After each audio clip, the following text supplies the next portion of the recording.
विषय चल रहा है आत्मा का। किसकी आत्मा का? किसकी आत्मा का विषय चल रहा है? हमारी खुद की, आपकी खुद की और मेरी खुद की। कहां से आए हैं ये नहीं मालूम, कहां जाना है ये भी नहीं मालूम, लेकिन कहां है ये मालूम है, ये मालूम है।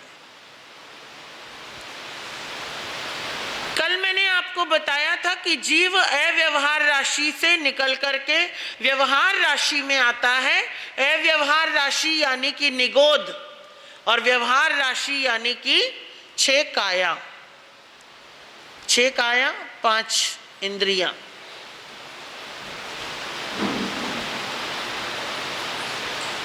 अनंत काल तक अव्यवहार राशि में पड़े रहा, वही जन्म वही मृत्यु, वही जन्म वही मृत्यु, वही जन्म वही मृत्यु, और उसका एहसास भी नहीं आत्मा को कि मैं जन्म रहा हूं या मैं मर रहा हूं।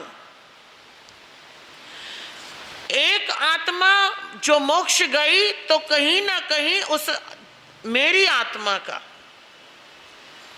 आप सब भी अपनी अपनी आत्मा के बारे में ही सोचना, मेरी आत्मा का भी नंबर आया अनंत काल में। जब मैंने पाप की गठरी, वो मेरे कर्मों की गठरी थोड़ी हल्की हुई, तो उन असंख्य आत्माओं में से मेरी आत्मा का भी नंबर आया, और मेरी आत्मा ने अपर्याप्ति से पर्याप्ति की ओर कदम रखा, और कहां आ गई? पृथ्वी काया में। कहां आ गई? पृथ्वी काया में। विकास भैया मुझे देखो, ऊपर नीचे मत देखो और समझो बात को। अगर समझ में आ गई तो बड़ा मजा आएगा। जब हम पृथ्वी काया में आए, पृथ्वी किसे कहते हैं वो तो पता ही होगा। पृथ्वी कितने प्रकार की है? माटी, मेरूड, गेरू, पांडलू, हिंगलू, हड़ताल, लूण, कंडिया, जंगाल, सचित, अचित, पहाड़, पर्वत, नदियों की मिट्टी, समुद्रों की मिट्टी, खुले आसमान के नीचे की मिट्टी, हमारे पैरों के नीचे की मिट्टी। और मिट्टी के भी अलग अलग रंग है। आगम कहते हैं 7 रंग की मिट्टी होती है, लाल भी, पीली भी, हरी भी, नीली भी, काली भी, सफेद भी, भूरी भी, ऑरेंज कलर की भी। शायद आपने देखा होगा अलग अलग तरीके की मिट्टी देखिए। जिसे चूना कहते हैं वो भी मिट्टी ही है, सफेद रंग की। उत्तर भारत में अधिकांश आपको पीली मिट्टी मिलेगी। महाराष्ट्र गए हम, वहां काली मिट्टी थी। गोवा गए हम, वहां लाल मिट्टी थी। कन्याकुमारी साइड निकल गए तो वहां पर कुछ कुछ ऐसा प्रतीत होता था जैसे मिट्टी का रंग हरा है, उसके अंदर डार्कनेस थी। समुद्र में जाओगे तो आपको भूरे रंग की रेत मिलेगी। नदी में जाओगे तो आपको सोने जैसी पीली रेत मिलेगी, या कभी कभी सफेद रेत भी मिलती है। दूर से ऐसा लगता है लश्कारें मार रही है, चमक रही है, लेकिन होती वो मिट्टी है। आप जो ये नाक, कान, आंख में पहनते हो, गले में पहनते हो, इसे क्या बोलते हैं? सोना, गोल्ड। ये भी मिट्टी ही है, मिट्टी का एक प्रकार है, बस कीमती है, धातु में परिवर्तित हो गया है। चांदी, ये भी मिट्टी से ही निकली हुई एक वस्तु है, जो कि ये भी मिट्टी का ही एक रूप है, लेकिन उसकी कीमत बढ़ गई है। लोहा, कहीं ना कहीं वो मिट्टी में ही पाया जाता है, वहां से फिल्टर करके, निकाल के फिल्टर करके उसको लोहे के तत्व के रूप में बना दिया जाता है, पर है वो एक प्रकार से मिट्टी ही। तो कहने का अभिप्राय, हम भी उस मिट्टी के जीव थे। मिट्टी के अंदर जो जीव रहते वो नहीं, स्वयं मिट्टी, स्वयं पत्थर, स्वयं पाषाण, स्वयं पहाड़। पहाड़ अपने आप में एक जीव है, जीवन है। पहाड़ सांस भी लेते हैं, पहाड़ सांस भी छोड़ते हैं, पहाड़ धीरे धीरे बड़े भी होते हैं और पहाड़ खत्म भी हो जाते हैं। करोड़ों सालों से पहाड़, जब भौगोलिक स्थिति पर्यावरण बदलता है तो आज की डेट में जहां समुद्र है कभी वहां पहाड़ हुआ करते थे, और जहां पर आज पहाड़ है कभी वहां समुद्र हुआ करते थे। तो आज अब जो साइंस है उसने इतना अन्वेषण कर लिया है, इतना ढूंढ लिया है कि आज बताते हैं कि समुद्र में करोड़ों साल पुराने पहाड़ मिले हैं। पूरी की पूरी द्वारिका समाई हुई मिल गई। सुनते हो ना आप, यूट्यूब, फेसबुक आदि से, न्यूज़ चैनलों से, टीवी के माध्यम से, अखबारों के माध्यम से सुन रहे हैं। करोड़ों साल पुराने पत्थर, पाषाण भी आज तक जीवित हैं। हम तिरुपति गए तो वहां पर हमें देखने को मिला कि एक पहाड़ का एक टुकड़ा जो आज भी जीवित है, अपने आप में गरिमा समेटे हुए, वो कहते हैं ये 2.5 करोड़ साल पुराना है। और वहां पर बकायदा बोर्ड लगाया गया कि जो वास्तुविद होते हैं, जो भूमि को जांच पड़ताल करते हैं, उन्होंने, भूमि सर्वेक्षण करने वालों ने उसकी जांच करके, उसको केमिकल से टेस्ट करके वहां पर उस बोर्ड को लगाया हुआ था कि ये 2.5 करोड़ साल पुराना पत्थर है। और गजब की बात है कि आप और मैं, हम उस पत्थर का, उस जिंदगी का हिस्सा रहे हुए हैं। हम खुद वहां तक थे, पता नहीं कितने अरबों खरबों साल तक हम वहां पड़े रहे, सहते रहे, क्योंकि जीवन है, जीव है तो सहेगा भी। जो चल नहीं सकता, बोल नहीं सकता, सुन नहीं सकता, देख नहीं सकता, सिर्फ महसूस कर सकता है, जिसे आगम कहते हैं एकेंद्रिय। 5 इंद्रियां हैं। जानते हो कौन कौन सी मंत्री जी? 5 इंद्रियां कौन कौन सी है? श्रोत इंद्रिय, सुनने की ताकत। चक्षु इंद्रिय, देखने की ताकत, जिन्हें हम आंखें कहते हैं। घ्राण इंद्रिय, सूंघने की ताकत। रसना इंद्रिय, हमारी जीवा, चखने की ताकत। और बेवजह मिट्टी में बेमतलब के गड्ढे मत खोदो, या किसी पत्थर को उठा उठा के इधर उधर मत फेंको, या फिर बेमतलब का, है ना, बिना वजह आग से मत खेलो, बिना वजह। ये जो कई लोग प्रश्न करते हैं कि ये आपने क्या लगा रखा है। कोरोना के बाद से तो लोग सोचते हैं ये मास्क है। जो नए अनभिज्ञ लोग हैं वो सोचते हैं हमने मास्क लगा रखा है। फिर भी कुछ लोगों में क्वेश्चन आता है तो वो पूछ लेते हैं हमें रोक के कि जी ये क्या है, आपको पता है ये क्या है? मोमबत्ती है। क्यों लगाई जाती है, आपको पता है? आप में से किसी को पता है? आप मत बताओ, इधर पूछ रही हूं ना। हाँ, कौन सी जीव हिंसा? वायु काया। इधर जो मेरे पीछे भैया बैठे हैं, छोटे छोटे, अंकित है, विकास है, आपको पता है ये क्यों लगाई जाती है? नहीं पता ना?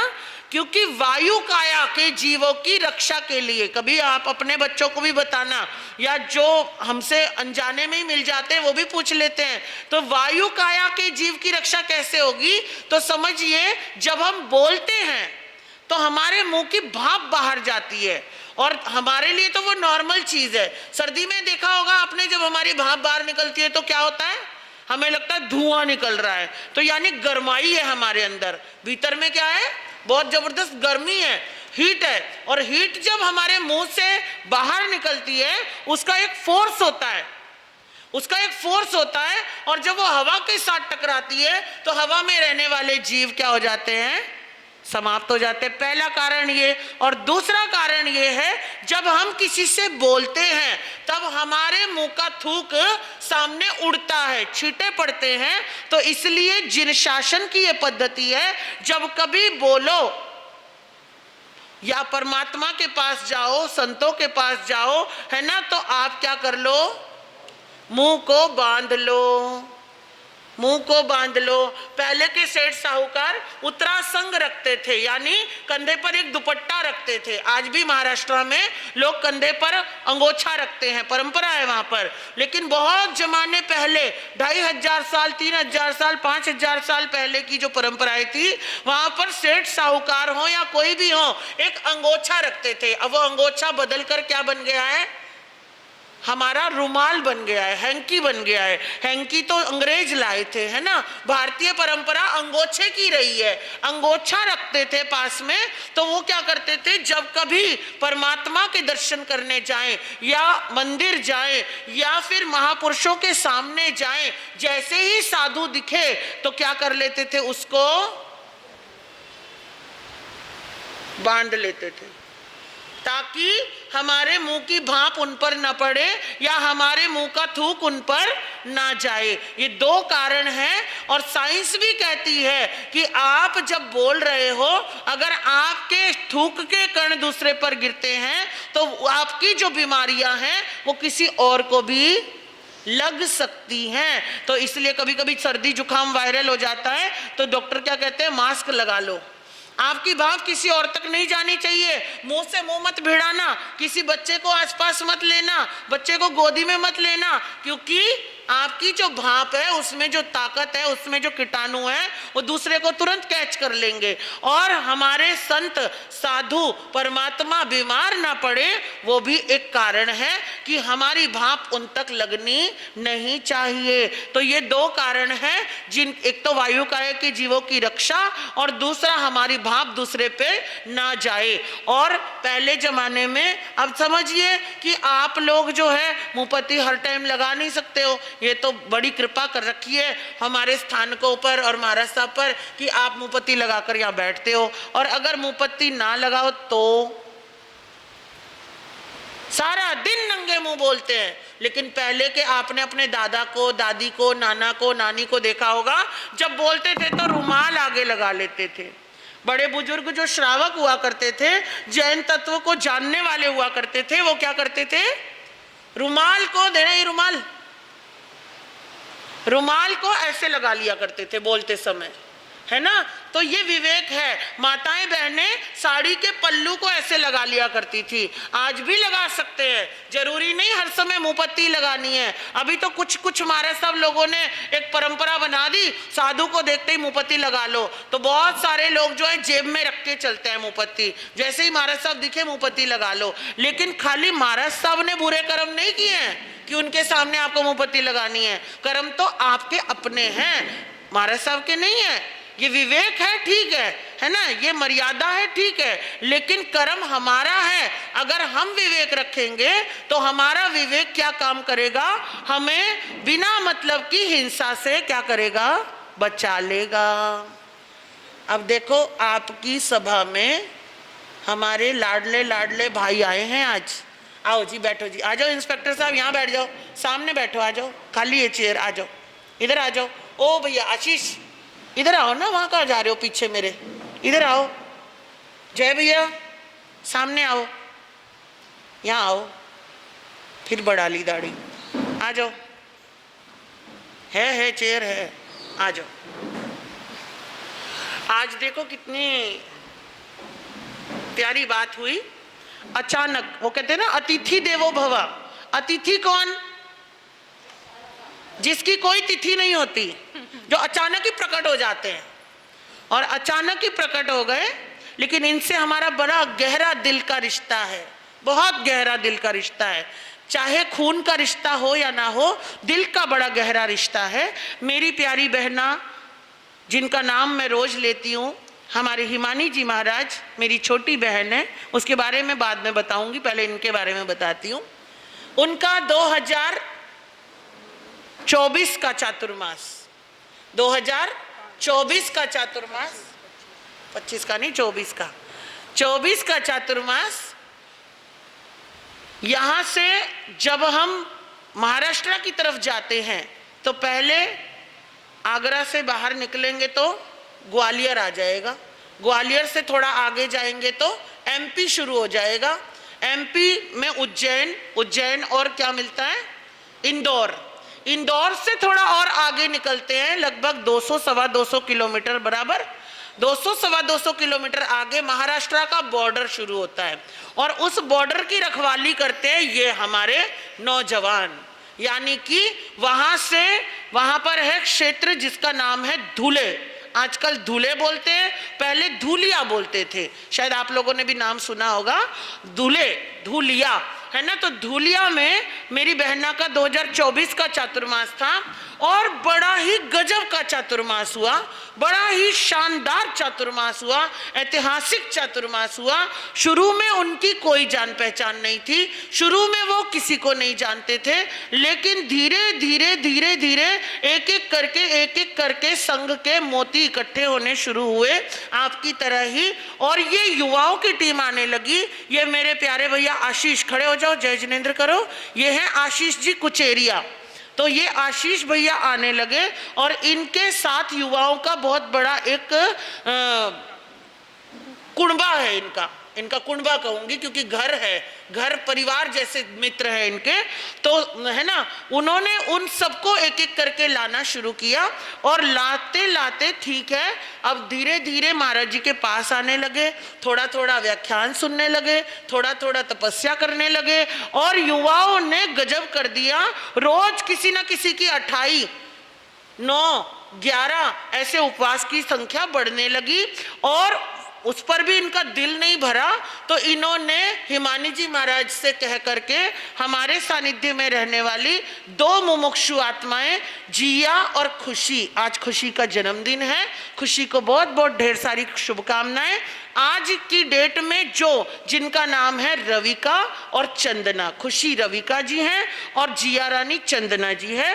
तो ऐसी दोनों बहनों की सगी बहनें हैं, बड़ी प्यारी हैं। नन्ही नन्ही सी आई थी हमारे पास, जिया 2.5 साल की थी, खुशी 5 साल की थी। और जो बड़े होते होते धर्म के अंदर रंगते रंगते जो उन्होंने कहा, गुरुनाथ जी, बड़े गुरुनाथ जी जा रहे हैं उत्तर भारत, तो हमको दीक्षा लेनी है उनके जाने से पहले, क्योंकि फिर पता नहीं पैदल चलने वाले लोग हैं, कब मिलेंगे कब नहीं मिलेंगे, तो हमें दीक्षा लेनी है। ये खुशी की जिद थी। खुशी को देख करके जिया ने भी जिद करी कि मेरी बहन की दीक्षा पहले हो जाए, ये मुझे मंजूर नहीं, तो मुझे भी दीक्षा लेनी है। तो बंबई चातुर्मास करके हम आधा रास्ता पार करके आ गए थे। हिमानी जी महाराज साहब ने बोला कि भैया हमको दीक्षा ऐसे ऐसे जिद कर रही हैं, तो दीक्षा करनी है। मैंने कहा कहाँ करोगे? तो जैसे ही बातचीत हुई तो इन सब ने लपक ली, इन भाइयों ने लपक ली कि हमें दीक्षा करवानी है। वहाँ के हमारे बड़े प्यारे बुजुर्ग बाबा जी जो अध्यक्ष पद पे थे, उन्होंने महाराज जी को बोला कि जी आप टेंशन ना लो, आपकी दीक्षा हम करेंगे, इन बच्चों की दीक्षा हम करेंगे। और उस दीक्षा में क्या गजब के वारे न्यारे किए, वो हमारी पूरी ये आशीष भैया की टीम थी, जिसमें सबसे आगे बैठा है जय तलरेजा। ये जय भैया, दाढ़ी वाला भैया, ये बिना दाढ़ी के ज्यादा अच्छे लगते हो, बाबा जी लग रहे हो। हाँ, पता नहीं पिछली बार आया था दाढ़ी हटा के आया था, फिर दाढ़ी बढ़ा ली, और दीक्षा में भी बढ़ा रखी थी, इतनी बड़ी कर रखी थी, है ना। और उनके बिल्कुल साथ में बैठे हैं हमारे प्रवीण भाई रुणवाल जी, तो ये इनका साथ देते हैं बराबर सबका।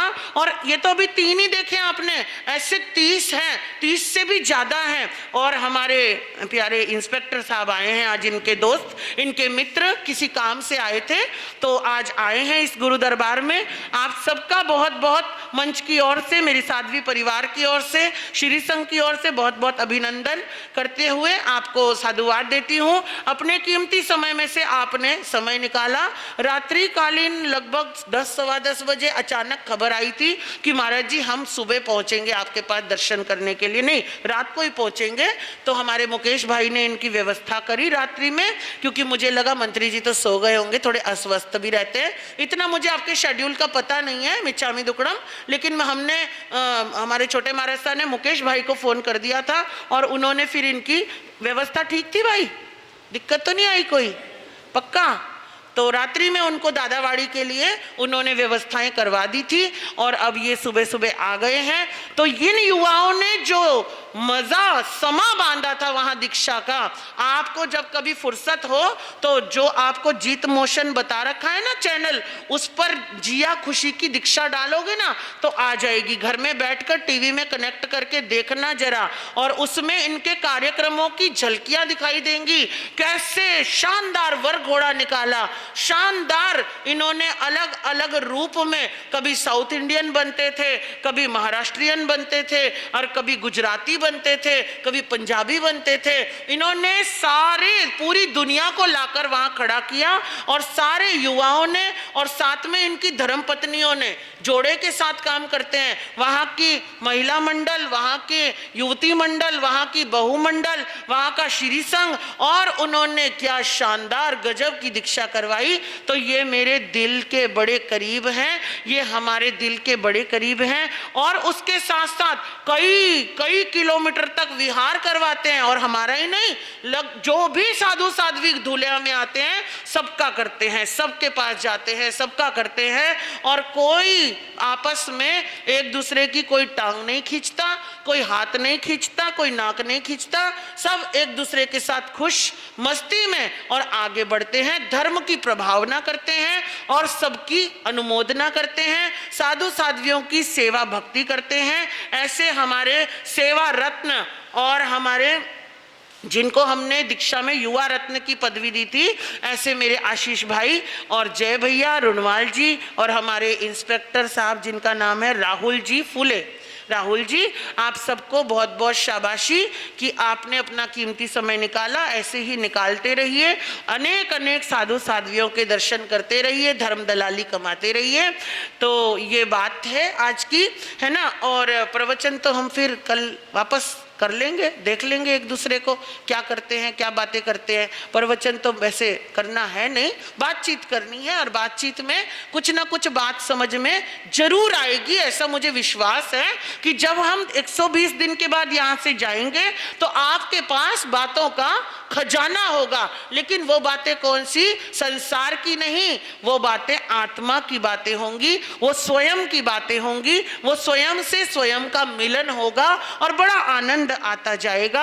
हम देखो आगरा पहुंच गए, कई लोग मुझे कहते हैं महाराज जी आपका बढ़िया है, रिद्धिमा जी महाराज साहब आप तो ऐसे ऐसे डेस्टिनेशन चुनते हो कि हमें मजा आ जाता है आने में भी। बताऊं क्यों? दर्शन के दर्शन और पिकनिक की पिकनिक, घूमना का घूमना, है ना। कभी हम गोवा पहुंच जाते हैं, कभी हम बॉम्बे पहुंच जाते हैं, एक बार हम कन्याकुमारी चतुर्मास के लिए पहुंच गए थे, है ना, और एक बार हम बेंगलोर पहुंच गए थे, पूना में एक बार हम शिरडी पहुंच गए थे। जो लोग आते हैं उनको डबल बेनिफिट होना चाहिए ना। अब समझिए, एक काम दो काज अगर हो जाते हैं तो क्या बुरा है। पैसे तो एक बार के ही लगने हैं, लेकिन फायदा अगर अनेक गुना हो जाए, 10 गुना हो जाए तो कितनी अच्छी बात है। अब जो लोग आगरा आएंगे उनके लिए बेनिफिट ये रहेगा कि आगरा अपने आप में ऐतिहासिक नगरी है, आगरा में प्रेम की बातें होती हैं, आगरा में प्यार की बातें होती हैं, आगरा मोहब्बत के नाम से जाना जाता है, आगरा दिलवालों के नाम से जाना जाता है, और आगरा गुरु नगरी के नाम से भी जाना जाता है। आगरा का इतिहास अपने आप में ऐतिहासिक है। हमारे परम गुरुदेव जिनकी अनंत अनंत करुणा की बारिश यहाँ पर हुई, और देखिए जैन धर्म में क्या मजा बना करके गए, क्या समा बना करके गए, नगर का नगर जैन धर्म में अनुरक्त करके चले गए। ऐसे पूज्य गुरु भगवंतों के इतिहास है यहाँ पर। तो ऐसी इस नगरी को भी प्रणाम, इस मिट्टी को भी प्रणाम, आने वालों को प्रणाम और प्रोत्साहन देने वालों को प्रणाम करते हुए अपनी बात को यहीं विराम दूंगी।